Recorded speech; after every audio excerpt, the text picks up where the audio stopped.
Chapter number 5, Poverty. Friends, this chapter is very important according to the whole syllabus of economics because lots of numerical informations has been covered in this chapter.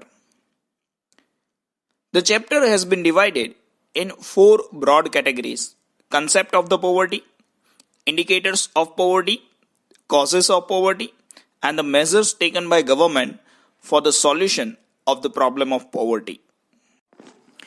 Concept of poverty has been further divided in 2 broad categories.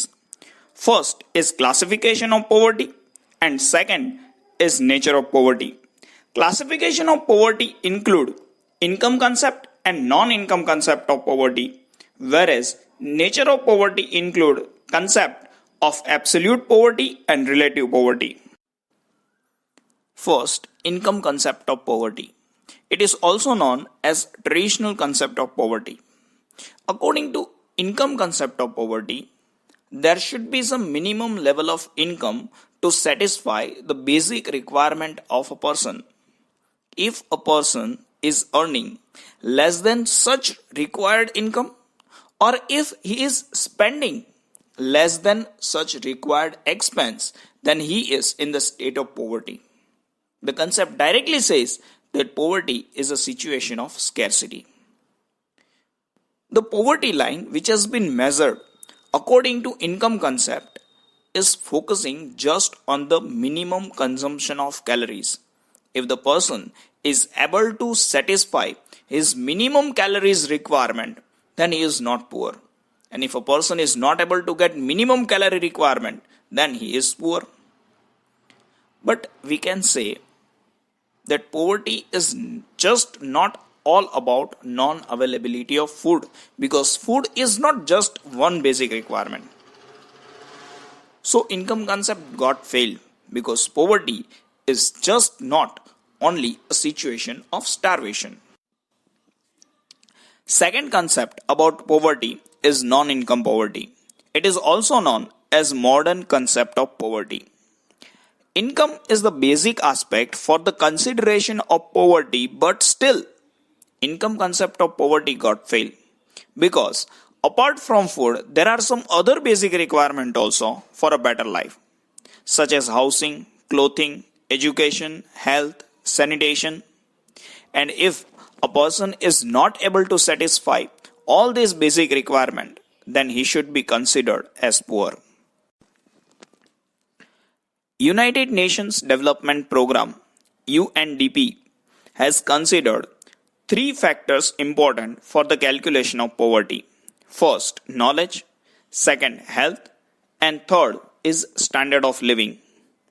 If we look into the detail, then literacy rate and enrollment ratio are included in knowledge, and life expectancy has been considered as important parameter for health, whereas per capita total house production is considered for living standard. If you have doubt that, sir, what is per capita total house production? Then it is nothing but just the amount of production done by a family, which will decide their living standard.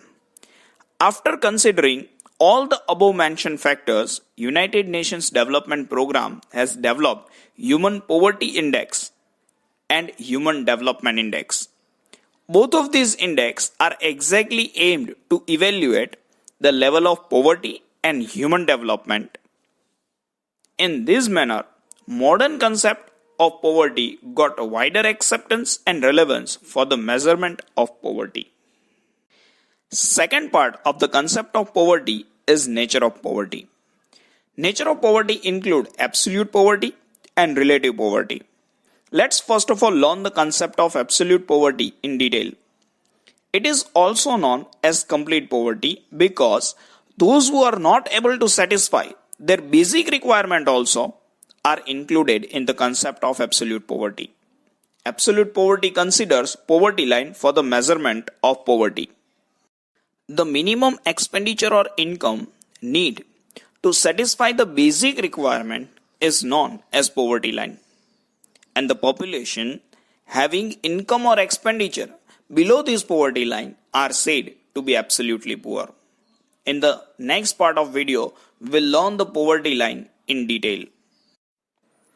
To understand the level of absolute poverty, minimum consumption of 4 basic products has been considered, which include cereals, pulses, milk, butter, and by consideration of all these factors, Indian Council of Medical Research has said in the initial year of planning that 2400 calories are required per day in rural area, whereas 2100 calories are required in urban area.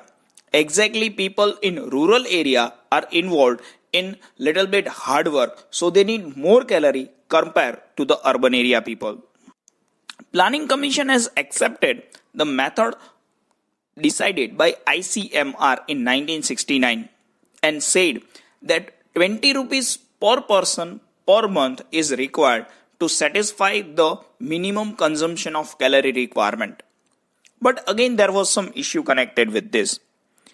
That poverty line should be different for rural area as well as urban area, and government has appointed a Dandekar and Rath committee who said that 15 rupees per person per month is required in rural area, whereas 22.5 rupees is a poverty line for urban area. But after a long time in 1993, there were massive changes in the economy. So government decided to have a new poverty line. So under the chairmanship of D.T. Lakdawala, a new committee has been established. And that committee gave a new poverty line of 49 rupees for rural area and 57 rupees for urban area.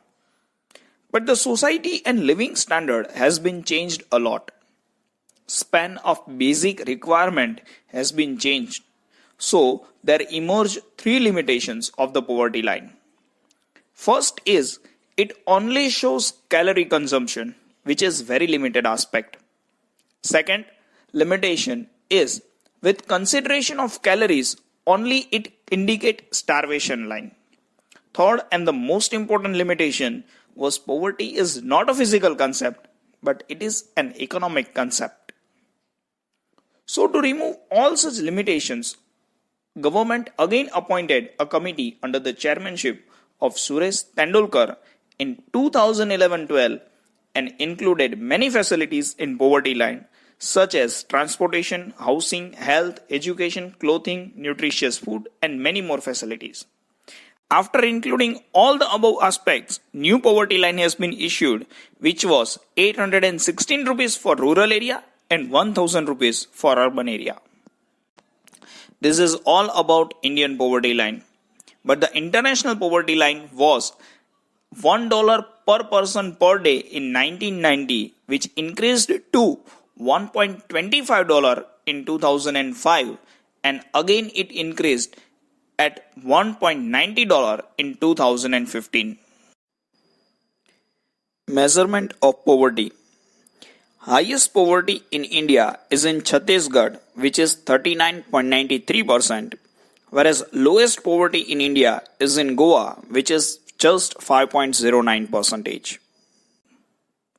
Apart from that, we are having detail about the poverty in 2004 and 5 and 2011-12, which is divided in rural and urban poverty. 41.8% poverty in rural area was observed in 2004-5, whereas it was just 25.7% in urban area.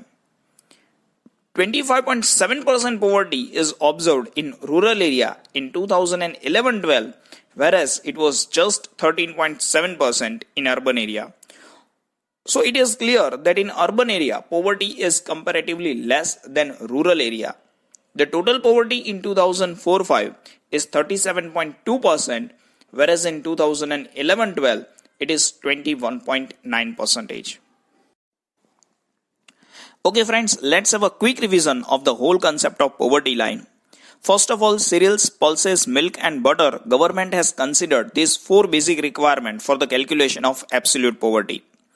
Later on, 2400 calories for rural area and 2100 calories for urban area. This was the criteria specified for calorie consumption by Indian Council of Medical Research. But still, there was a problem that we need poverty line in terms of rupees. So 20 rupees per person per month was the poverty line given by Planning Commission. But again there was some problem that we need specific poverty line for rural area as well as urban area. So 15 rupees for rural area and 22.5 rupees for urban area. This was the poverty line given by Dandekar and Rath committee in 1969. Years has passed and in 1993, 49 rupees for rural area and 57.5 rupees for urban area. This was the poverty line given by DT Lakdawala committee.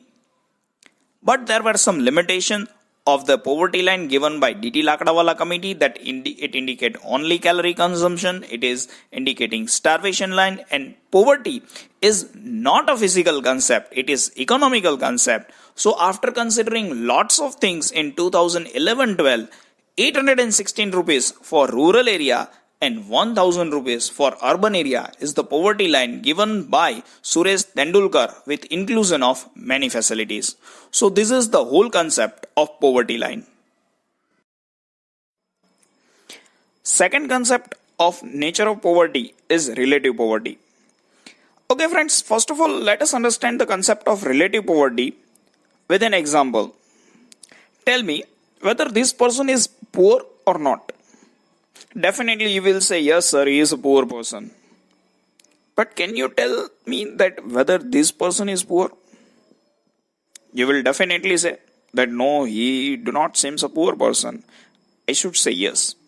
He is a poor person compared to this person. Okay, now tell me that whether this person is poor or not. Again you would say, no, the person who is driving such a good bike, how can we consider him as poor? I should say yes. He is also relatively poor than this person. And the chain goes on. This person is also poor compared to the person who is flying in his private jet.